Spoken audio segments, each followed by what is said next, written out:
That's where I got burnt there.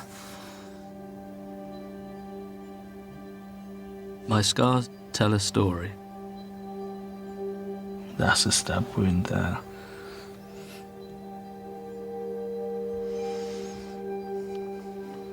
And then that's a stab wound there. There's just loads and loads and loads and loads of marks. And they were all caused by hammers, just constantly being whacked on my shins. And then my whole head's got just divots and scars. When the police found me, I was told I was 10 days away from death.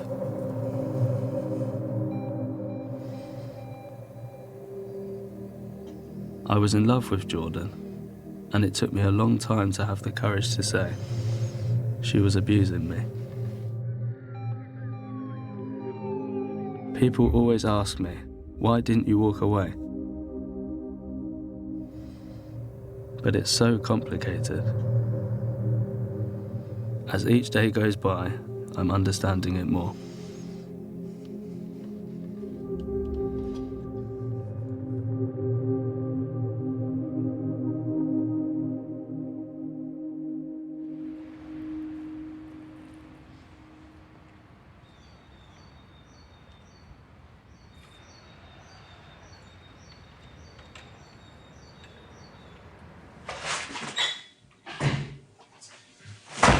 Okay, Alex, so today is the Sunday, it's 11th of June 2017. I noticed you've got a bandage to your arm, and I know that you've explained to me you've got some injuries. Are you fit and well to do the interview today? Yeah, that's fine. First of all then, if you could introduce yourself. My name's Alexander Skeel, I'm 21. In your own words, I want you to tell me why you're here today. I'm here because yesterday afternoon the neighbours heard arguing in the house, so they phoned the police.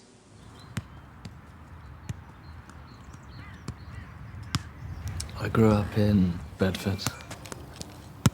I basically just played football. Every Saturday and Sunday, I was playing football, pretty much. I didn't really care about girls. I didn't at all, until Jordan come along.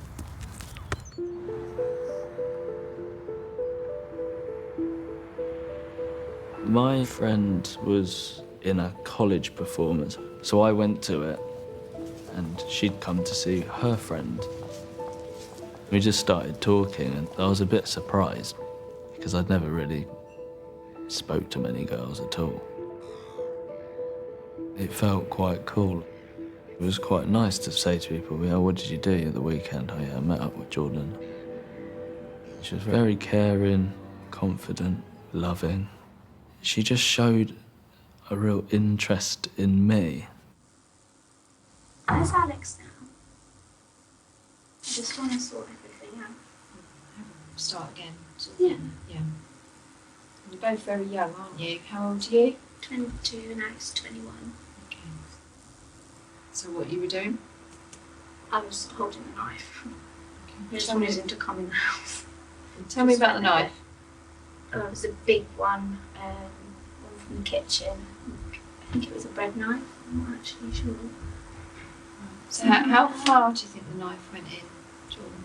I don't think it went that far, but it did. There was a lot of blood. Alex was a kid that I knew from the playground at school. We just clicked. So it was just normal to get to know his girlfriend. Alex's family were going on holiday, and Alex and Luke weren't going. Sort of teenagers were like, no, we'll have a free house, that'll be cool. Jordan was there, and she was part of the group. We got drunk a few nights, we ended up singing Bastille on a shed roof, and she seemed pretty cool, it's all good, we're all mates now.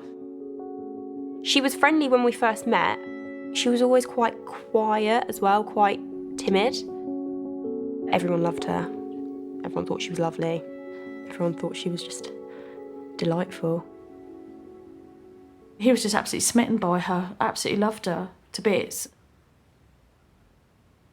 She was just a bit tricky. And we are a really close family and she didn't get us. She used to say things like, "Why'd you all sit around a table and eat dinner?" She would say, "I don't really like the colour grey. I don't think you should wear the colour grey." "Oh, I don't like your hair like that. You should have your hair like this." "Oh, I don't like the shoes that you're wearing." But I never took it as a negative. It was just more or less like, "Oh, it won't impress her, I won't wear it again," sort of thing. Her behaviour started to change. The longer they were together and how the relationship grew, the mind games started playing. We booked Lion King in London for her 18th birthday.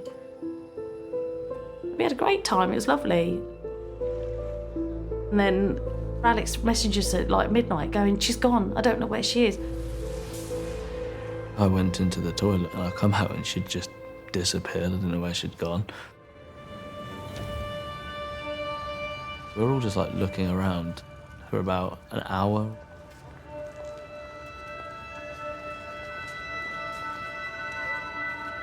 And I just remember Alex saying, "I found her." She was back inside the hotel, like, reception area, and she's just laughing sort of thing. It was just all a bit weird. The mum and dad are saying, "No, that's not right," and then you're sort of thinking, when it's just us two, it's not like that, so you're wrong. How was Alex seen? How did he see you? How did you see him yesterday? He's got some pretty sore injuries. Oh, what, his arms and stuff? Oh, in general. I think he's just upset because we've got everything we ever wanted, but we're not happy. So it's just.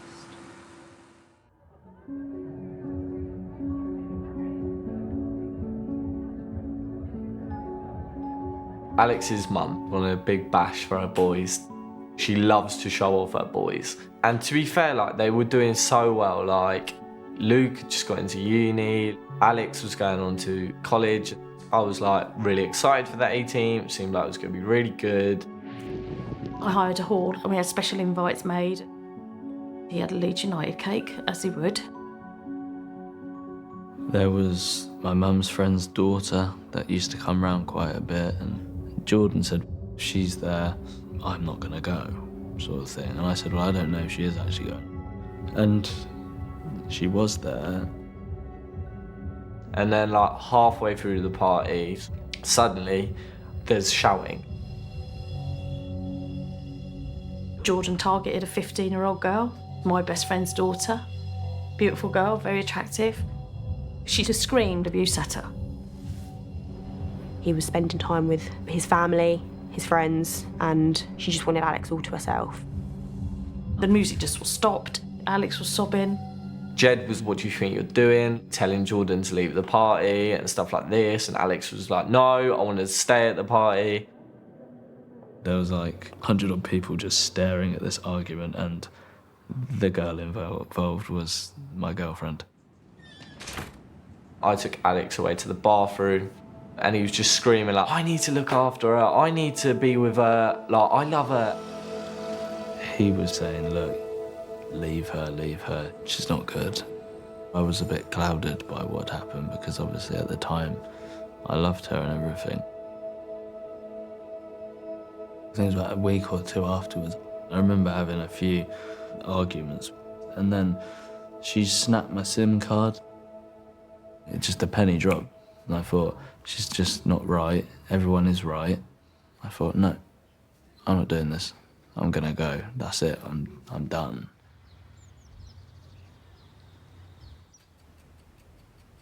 It was a cause for celebration for us. Like, we thought, finally, we got him back. We felt like we'd got him out of something very bad. Then just sort of a bombshell was dropped. She come back into Alex's life.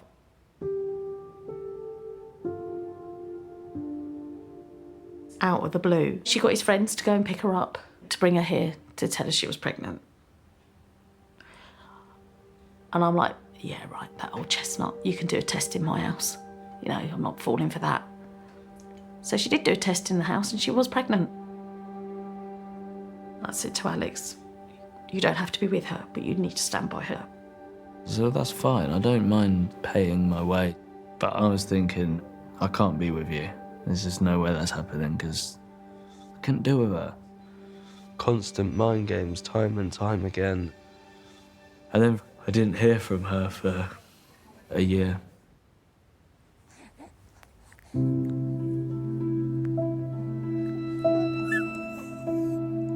I got this text to say, are you willing to meet your grandson? And it was like, yes. And she just rocked up on my doorstep on the 12th of August. She spun the car seat round and it was just Alex. And I just fell in love with him. And I couldn't shut the door on my grandson. I went absolutely off my head. I said, why the fuck did you let her in and all this, that and the other?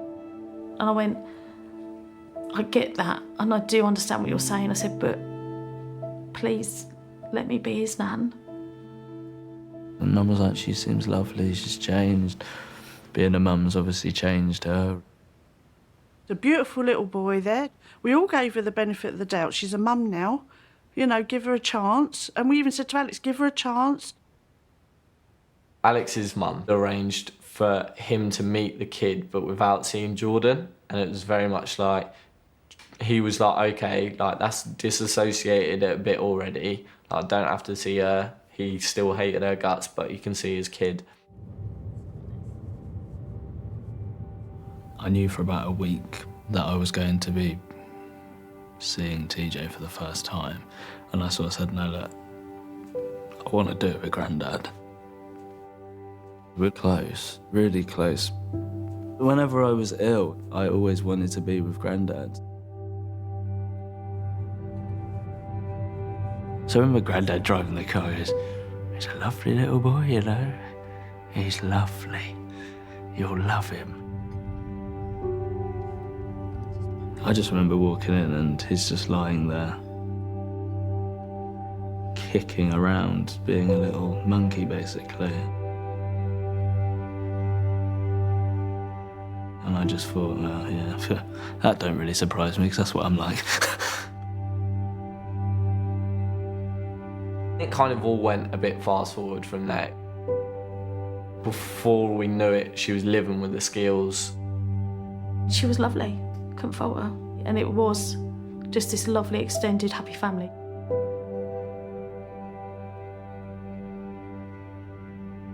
She's a mum, and I can't say she didn't love that TJ, because she did.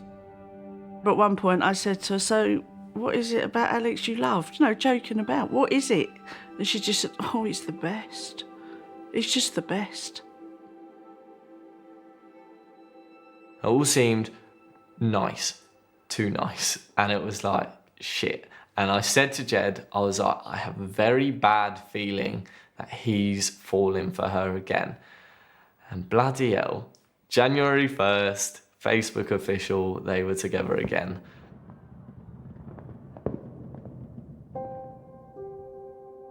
He saw this as his life. He felt it was his happily ever after. It was probably the best it ever was. It was fun.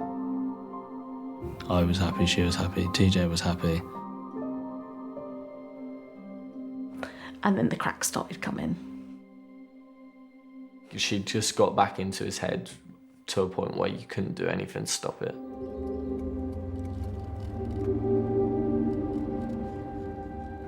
They were out driving and the girl that she attacked at the party was walking on the street and they shouted abuse at her.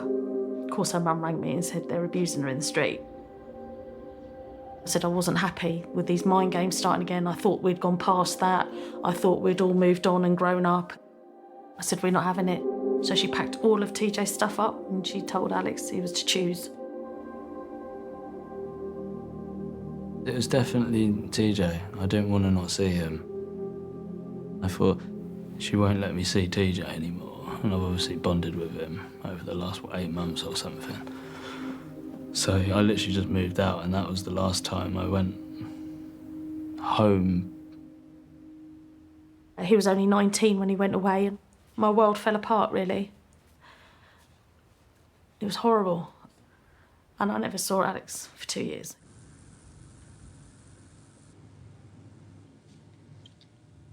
Do you love Alex? I do. Obviously, things have got particularly out of hand in your relationship. Yeah.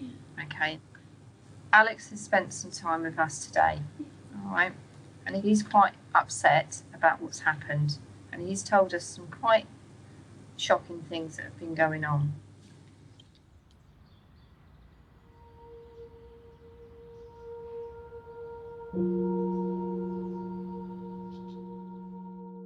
I was happy, and I thought, I'm there for my son and we're going to be a family. Shortly after I moved in, little things changed. She started accusing me of doing things with girls when we weren't together, and she was pregnant with TJ. Did I ever see this girl? Did I ever speak to this girl? I'd say I didn't do that. She wouldn't believe it, and it just got to the point where she kept asking and asking and asking. She changed my phone. I got a new phone and phone number. She got rid of the PlayStation because it was a form of contact to, like, people I knew. I could say I'm a muppet and everything, but you're so caught up in everything, you just don't know.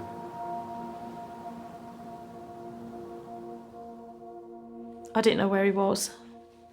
And I got so desperate that I sent him £1 using mobile banking and just said, I love you. And I got back, I hate you, stay away from me. It was horrible, I grieved for him. I used to have the most horrific dreams. A lot of my dreams would go back to when he was a baby. I was having twins, and I went for just a standard check, approaching 30 weeks. And they were faffing and faffing. And I just looked at the nurse and I just said, there's a problem, isn't there? And she said, and she just went straight over to the phone. She said, I've got Mrs. Skill here and I'm losing twin 2. I'm bringing her up to delivery now. When I came round, they said, we'll take you to see your babies. Alex was £2. So I said, I don't want to look at him. Take me away. And I was frightened to love him. I've always worried about him. You know, I don't worry about my other 2 sons, but I always worried about him. Alex seems relieved that he's now going home, back to his family. He feels he's been isolated from. He always said he just didn't want to see his family. He states that majority of the contact with his family has been stopped because you've stopped him having contact. No, definitely not. Would you say at any point you have made it difficult for him to see his friends or family? No, never. He made it very clear he didn't want to see any of his family. He said he hated his family, he doesn't want to talk to his family, he wants nothing to do with his family. One day, she comes upstairs and she said, oh, my mum's just got a message off of your mum to say that your granddad has died. And I was really, really upset because I couldn't say goodbye. I just kept thinking, well, how am I ever going to forgive myself? And then a few hours later, she was, why are you upset? I said, well, because you just told me that probably the most important person in my life has died. And she was like, he's not dead. You think, yeah, he's gone, and no, he isn't. She obviously was jealous of the bond that I had with Grandad's.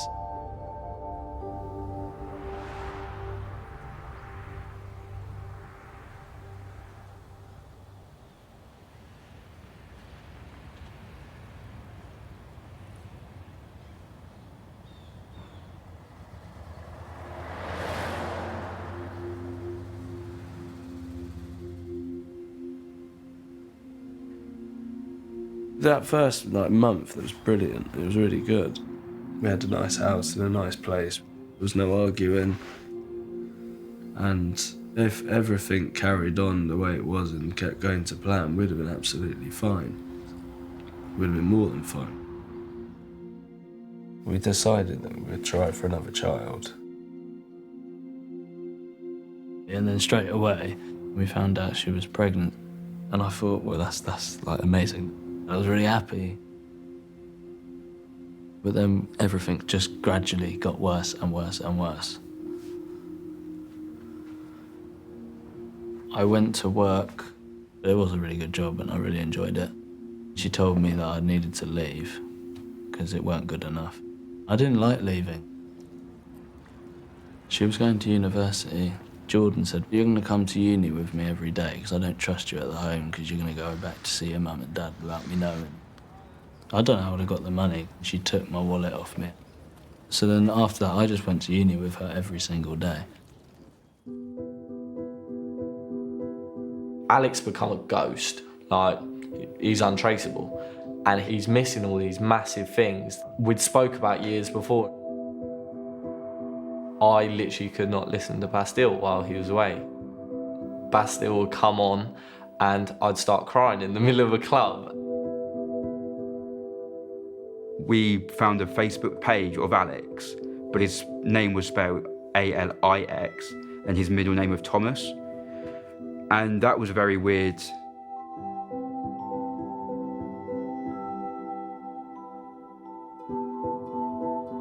Sent in a friend request and I got a message off Alex and I was like, right, here we go. I knew it wasn't a message off Alex. It was like, I've never been your fucking friend. I've never wanted anything to do with you. I've all just been lying to you this whole time. And I remember literally replying, you're right, Jordan, it's finally my turn then, is it? And then just blocked.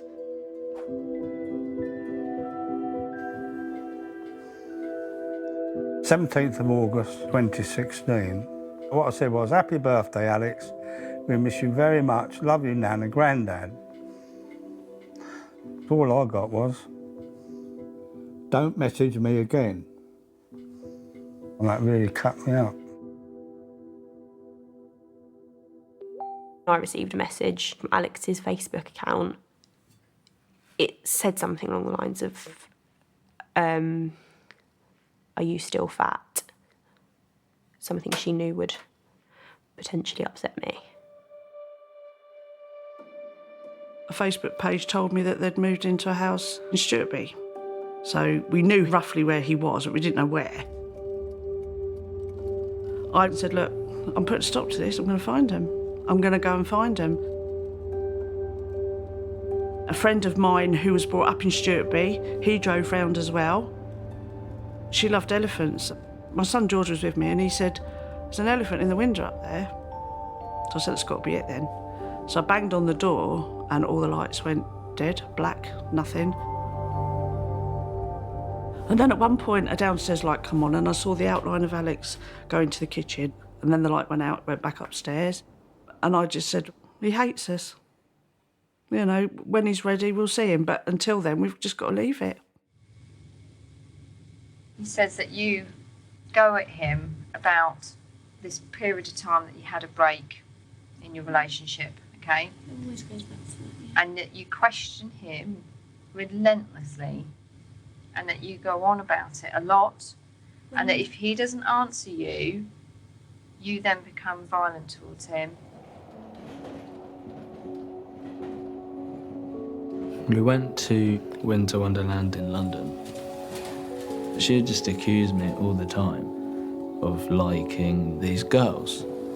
And as soon as we got in, she said she's got a message off one of them. And I said, I didn't do anything. It's because you're not telling me the truth. So we kept walking. And she's like, we're not going to go. And I said, no, we are, because we've come all this way. It's just pointless to just go back. Then she was like, go into Boots and buy some 1 a day sleeping tablets. And as long as you take one, we'll go. I got the sleeping tablets. I just took one. And she goes, put all the rest of them in your mouth. So I put all of them in my mouth, and then she said crunch them down and then swallow them. I just did as I was told. It was really strange. I was like full on dozing off. It was so strong. I don't remember anything about how we left there.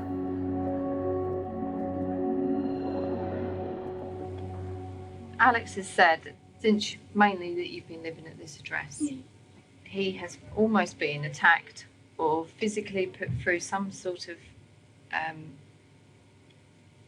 assault pretty much every day since about September. He states if you missed a night of hitting him, you would then make up for it the next night. I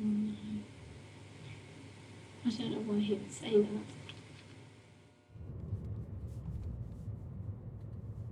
We went out and everything seemed okay. And I looked out the window and she goes, right, that's it. And she picked up her hairbrush and she just full on went whack straight there. And the tooth was near enough off. I had no money. I didn't drive. So in the end, I just went like that and just ripped the tooth out. Tell me about this hairbrush that you keep in the car. Well, whenever we've had an argument in the car, I'll grab just my hairbrush that is on the side and I'll just sort of hit him either wherever I can. There was so many occasions where I would be asleep and she'd smack me on the head and I'd just go in the mirror and I'd look and I'd just be bleeding. There was a hammer, but I never hurt him. She started to use knives. I only ever cut him, I never stabbed him.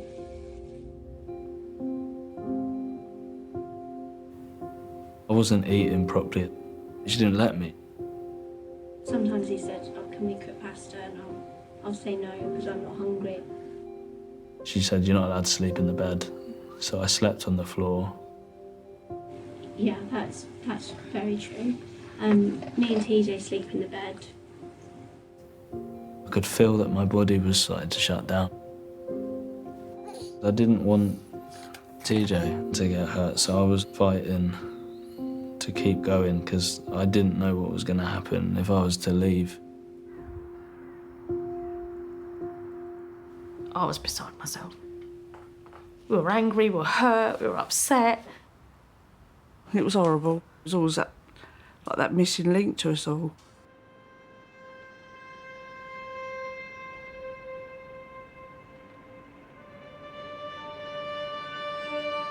His dad, Graham, called me and said, come on, Sue, will you come with me? He's asking for help down the phone. So we went back to the house, get there, all the lights go off again. And I said, if you don't open the door, I'm ringing the police. And he was going, go away, I don't want you here. And he said, no, you've called for help and I'm here. 2 cars came. They told us to sit in the car while they went in. And they came out to us and said, oh, they've had a row. The police said they put them in separate rooms, had a word with them, it's all fine. But your son is walking with a limp. And that was it. We went and watched Bastille in a concert in Leeds. It was fun, like my favourite band in my favourite city. But the next morning, I remember waking up in the morning to boiling water being poured on my back. And it was horrible. It hurt. It was so sore. And it was so bad, he screamed. Never in Leeds, never. He says that he's told to make a story up to tell your parents that the shower in the hotel was faulty.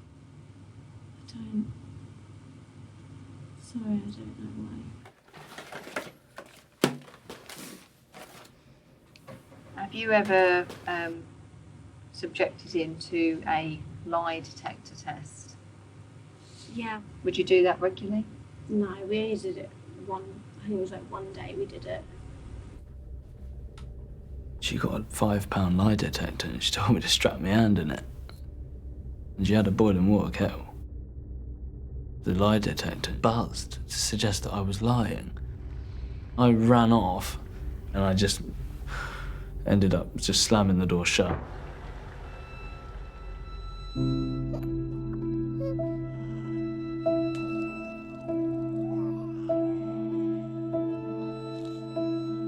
I was looking forward to it for a reason. It could change her from doing all the stuff she's doing to me, and it might stop it. But that lasted about 3 days.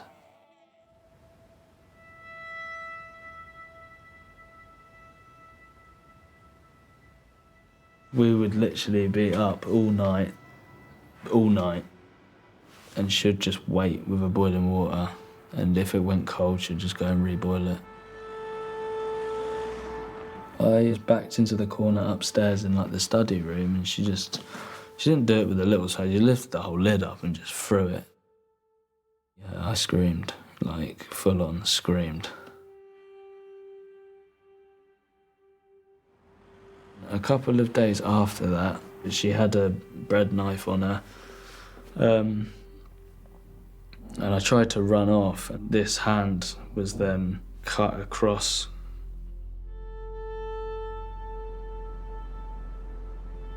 It was like middle of the night, like 2 in the morning. I was trying to stop her from getting in the bathroom, because I'd had enough. And then I stood on the toilet, and she went to go at my head, like here, so I went like that. She started panicking a little bit. I just remember sitting there, and I think we tied it up with like a football sock or something.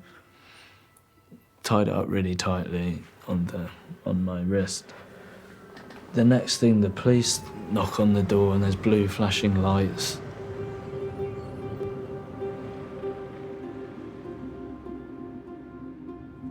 At the time, I was frontline response police constable. We got a 999 call for a domestic disturbance between a man and a woman, called in by neighbours. Bedfordshire Police, how can I help? There's a couple and it sounds like they're having a really, really bad fight. He's shouting, and I'm sorry, not my fault. Get off me, leave me alone. Stop hurting me.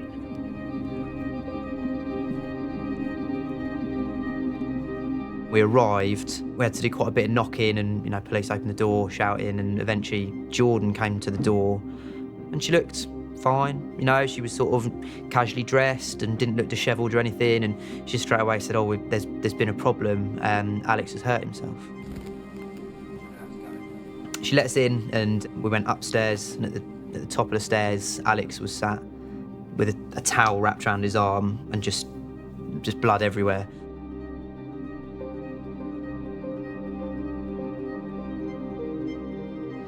There was sort of a large serrated kitchen knife, and Alex and Jordan were both telling us that he'd used that knife to cut his wrists, basically, and she was explaining that Alex suffered from a medical condition that caused him to have bouts of self-harm, but then I sort of noticed other injuries on Alex. And again, when we questioned it, they were both quite sort of calm and rational and explained that, Alex has this long-standing history of self-harm. It didn't appear that there'd been any incident at all between them. It's certainly not how it came across. We left, Alex went to hospital. I was lying there with like a paracetamol drip in my arm, and they had to like scrape all of the rubbish skin away, and literally it was just left red, pink and raw. I was just about to go in to have the surgery, and Jordan walked me out the hospital. The nurses kept saying, please stay with us, please stay with us. And they ended up getting the consultant down. And as I walked off, he sort of held me by the face and then like put his hands, and he goes, are you sure you're safe to go home? And I said, yes. It's strange because the whole thing was the right time at the right place. but I didn't say anything. I kept saying I did it to myself. It was me. I was scared what she was going to do.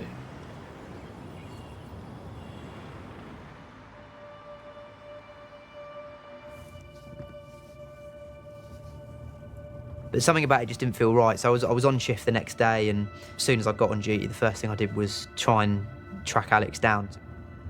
But I wasn't able to get hold of him. A few days after that, on our job system, I saw Alex's address, and there was a call just coming in. So I called up straight away and said, I'm going. We were just shouting and arguing. And the next thing, the door knocks and there's a police car outside, and I opened the door and it was Ed standing there and had a really nice smile on his face. Hello. How you doing, mate? Remember me? What's been going on today, mate? As soon as I saw him in the light of day, the state of him, to be honest, in terms of, the countless injuries all over his body, the fact that he had these horrible dirty clothes on, he was pale, thin. I thought, this is what I think it is. This is he's been abused. I'll tell you what, Alex, you want to come and have a chat with me? We'll go upstairs. Are you all right down here for a minute, Jordan, yeah? Have you been assaulted or anything like that today? No assault, nothing. It's just an argument. We're just so stressed out.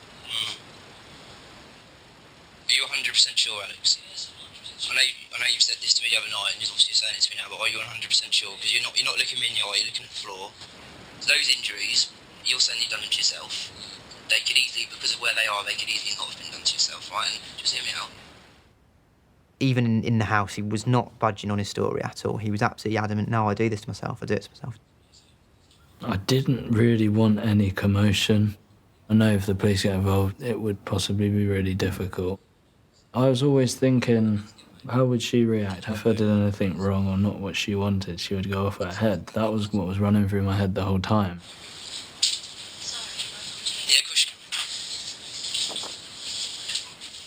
I just wanted to try and be as much on his level as I could.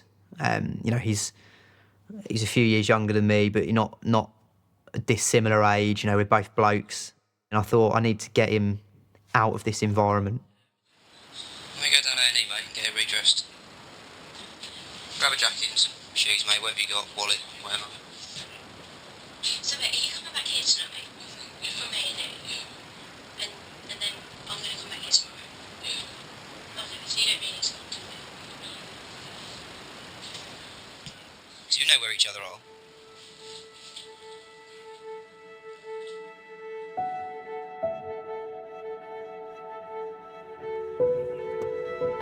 He sat me in the police car and he said, right, we're not leaving it until you tell me the truth. You need help, she needs help, your children need help, you all need help. And I still said, no, I'm doing this all to myself. I turned my camera off and I said to him, look, my camera's off, it's just you and me in this car. Straight away, I just said it. And I said, please just go on what the neighbours have said, because I don't want to say that it's come from me. He just quite calmly said to me, yes, it was her. I just need to explain to you that at the moment, you're under arrest on suspicion of assault occasioning grievous bodily harm. I sat her down in the living room. I didn't really know what to expect in terms of how she was going to react, because she's very slight, very well-spoken, very polite, to all intents and purposes, friendly and well-meaning young lady. Obviously, it's serious because you have been arrested, yeah? But we'll go down and we'll have a chat at the police station and we'll get everything in black and white properly, give your side of the story on saying about what happened. Yeah? So what we'll do is we'll leave Iris with your parents. Yeah?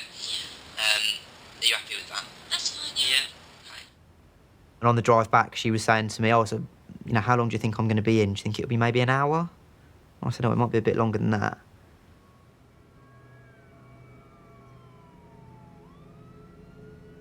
Once we allowed him to get to the hospital by sort of removing her from the equation, the doctor said that they reckon had probably 10 days from death. Things couldn't have got much worse than what they were for Alex. That night we put Alex in a hotel. And I think one of the police officers bought him a McDonald's on the way to the hotel. And he said it was like the best food he'd ever eaten because he hadn't eaten a proper cooked hot meal for so long.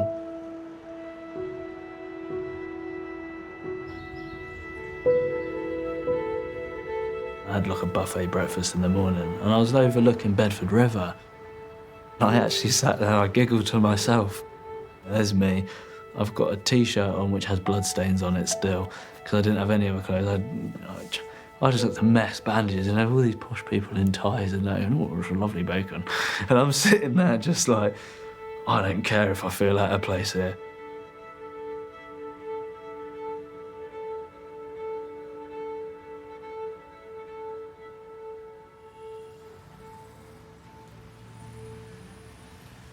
Okay, so Alex, have you ever acted in self-defence towards Jordan? I've never done that because I haven't on purpose. I don't want to hurt her. No. Okay. Tell me why you've never reported it to the police or anybody else. Because I thought it would blow under the carpet one day. Yeah. I thought it would be fine. We talked in detail about the incidents that happened on the 3rd of June and 10th of June when the police attended, okay? And you've accepted that you have thrown water over him that was boiling, okay? And you have accepted that you swiped at him with the knife and cut him, all right? And the other times were just maybe like... But you can't argue about those injuries because they're quite obvious because the burn marks and the cuts, okay? Because police attended on both these occasions, all right? I appreciate it's stressful. You're both quite young. You've got young children. Do you suffer from any mental illness yourself? No. Ever suffered from depression? No. Any suffered from any postnatal depression after either pregnancy? No. How do you feel today about moving forward? What are your thoughts and feelings at the moment? I just don't want to get hurt anymore.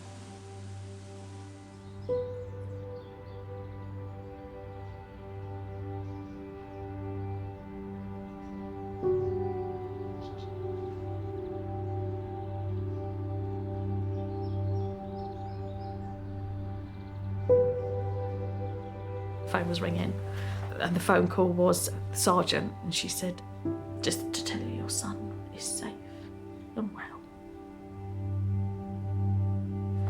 And I said, what's happened? I said, she hurt him? She went, yes, he's been burnt, stabbed and slashed. I just screamed. My sister took the house line and she said, Alex is on his way. He's on his way home. He wants to go. He wants his mum.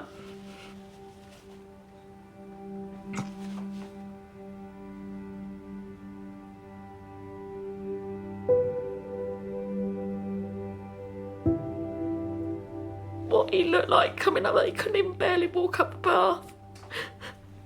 And I said, can I have a cuddle? And he goes, please, just give me a cuddle, Mum.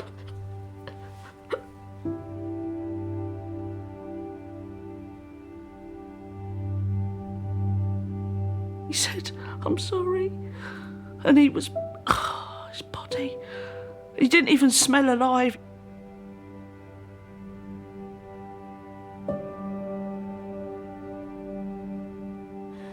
And he said, oh, look, the last bullet she's got now is my children, and I need to make my children safe.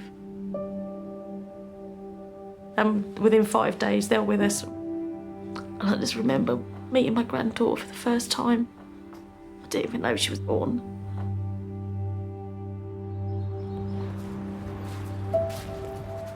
Hello, mate. How are you? It was so surreal seeing him again. I just grabbed him, made sure he was real, and just hugged him very tight. I'm literally buzzing, mate. Yeah.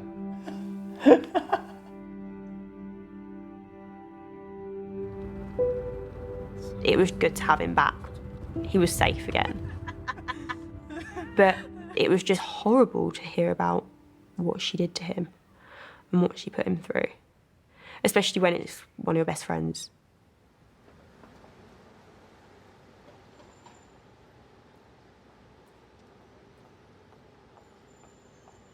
her sentencing day, there was no sense of remorse, I'm sorry. The only thing the judge did say was Jordan doesn't blame Alex for anything that she did to him.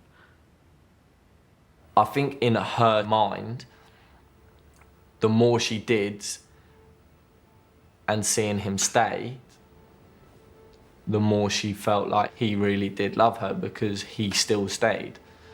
And it's really weird to even comprehend that because most people wouldn't even think about pushing the person they love, like, just wouldn't cross their mind.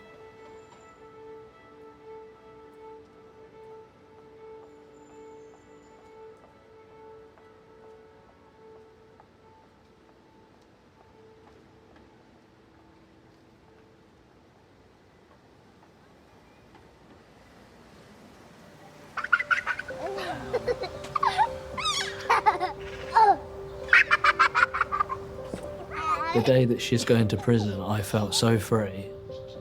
It was a massive relief. I remember just sort of saying, I can actually look over my shoulder now for the first time in 5 years without worrying. It's good that we got there when we did, but because it's so unusual, it's a female offender, just didn't come together in our heads as quickly as perhaps it should have done. I was quite critical of myself after the incident because I felt like I should have challenged more and seen it more the first time I attended the address. We'd all be lying if we didn't say that we don't sit back and think, how does this happen to a man? It did start very, very subtle, not allowed to seeing his friends when he wanted to, having to have his hair cut a certain way, only allowed to wear certain colours. That's how it all started. It didn't start with a knife to his leg. It took a long time to get to that. How have you scored that? How have you scored? Domestic abusers, doesn't matter what gender they are. A victim is a victim and an abuser is an abuser. There can't be any gender tied to it because it doesn't matter. Like, a victim still hurts, whether they're a male or a female, and an abuser is still just as nasty, whether they are male or female, and it's as simple as that.